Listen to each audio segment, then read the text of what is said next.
আসসালামু আলাইকুম রহমতুল্লাহ।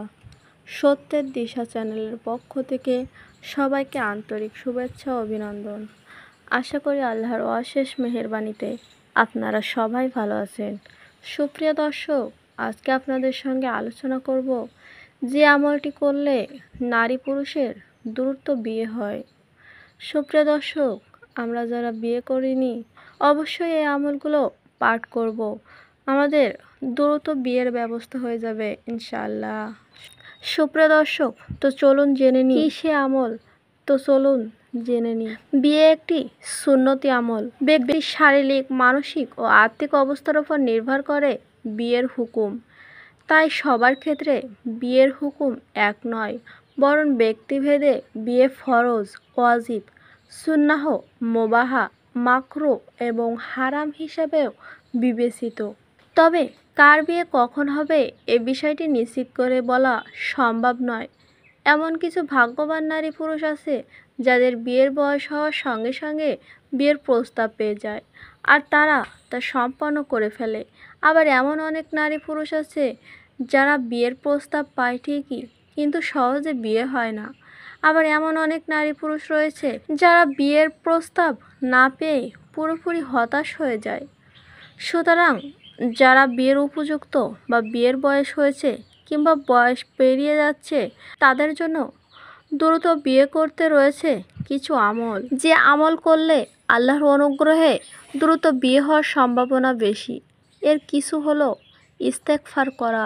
সব সময় জবানে ইস্তেগফার জারি রাখা, অর্থাৎ আস্তাগফিরুল্লাহ আস্তাগফিরুল্লাহ পড়া।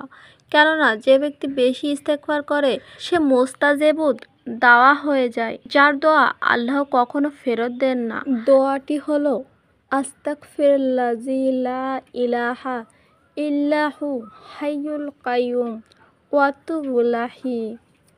সূরা ইয়াসিন পাঠ করা। সূরা ইয়াসিন বিয়ে সংক্রান্ত সব সমস্যার সমাধান করে দেয়। সূরা ইয়াসিন পড়ার একটি বিশেষ আমল রয়েছে। যাদের বিয়ের প্রস্তাব আসে কিন্তু বিয়ে হয় না, তাদের জন্য এই আমলটি কার্যকরী। আর তা হলো সূরা ইয়াসিন। 7টি মুবিন রয়েছে।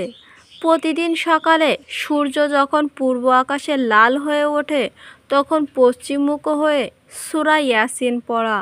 আর যখনই মুবিন শব্দ তেলাওয়াত করা হবে তখনই শাহাদাতের আঙ্গুল দিয়ে পেছনের দিকে অর্থাৎ সূর্যের দিকে ইশারা করা। সূরা আদ-দোহা সহ সূরা কাউসারের আয়াত পাঠ করা। সূরাটি হলো ফাসাক্কাবালাহুম সুম্মা তাওয়ালা ইল্লাযী ফাকাব্বালা রাব্বি লিমা আনজালতা ইলাইহি মিন খায়রি ফাকরি। হযরত মুসা আলাইহিস সালাম যখন খুব একাকী ও বিষণ্ণতা অনুভব করতেন তখন তিনি এই আয়াতটি পাঠ করতেন। তাই ওলামায়ে কেরাম নারী পুরুষদের এই আমলটি দিয়ে থাকেন। যদি কোনো ছেলে এই আয়াতটি 100 বার পাঠ করে তাহলে শীঘ্রই আল্লাহ তাআলা তার জন্য পাত্রীর ব্যবস্থা করে দেন। আর মেয়েরা যদি নিয়মিত সূরা দোহা 11 বার তেলাওয়াত করে তবে তাদের জন্য আল্লাহ তাআলা সর্বোত্তম পাত্রের ব্যবস্থা করে দেন। সূরা তাওবা এই আয়াত তেলাওয়াত করা। ফাইন তাওলা ফাহাসিবাল্লাহু লা ইলাহা ইল্লা হুয়া আলাইহিল তাওয়াক্কালতু ওয়া হুয়া রাব্বুল আরশিল আযীম। প্রতিদিন নামাজ আদায় করার পর বিয়ের অনাকাঙ্ক্ষিত নারী পুরুষদের নিয়মিত এই আমলটি করা। সূরা মরিয়ম পড়া। দিনের যে কোনো ওক্তে নামাজ আদায় করে সূরা মরিয়ম তেলাওয়াত করা। এই আমলটি যারা বিয়ে করবে তারা পড়বে। যদি ছেলেমেয়েরা না পড়ে কিংবা পড়তে না পারে তাদের বাবা মা বা অভিভাবকরা পড়তে পারবে। তাসবিহে ফাতিমি পড়া। নিয়মিত নামাজের পর তাসবিহে ফাতিমি পড়া। আর তাসবিহ ফাতিমি পড়ার আগে তেলাওয়াত ও দুরূদ পাঠ করা উত্তম। তাসবিহে ফাতিমি হলো আলহামদুলিল্লাহ 33 থেকে 34 বার পড়া। সূরা মুজাম্মিল পড়া।